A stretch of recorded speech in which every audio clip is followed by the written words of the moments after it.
আপনি জানেন কি সবচেয়ে সুন্দর মুহূর্ত কোনটি? যখন দীর্ঘ অপেক্ষার পর প্রিয় কেউ দরজায় কড়া নাড়ে।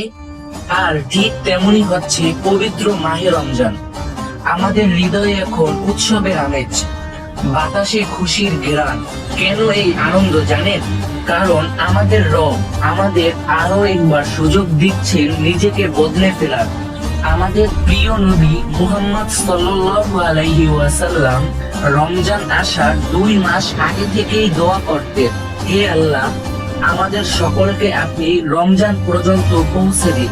নবীজি সাল্লাল্লাহু আলাইহি ওয়াসাল্লাম সাহাবীদের সুসংবাদ দিতেন, হে সাহাবীগণ, তোমরা সবাই প্রস্তুত হও, তোমাদের কাছে বরকতময় মাস আসছে।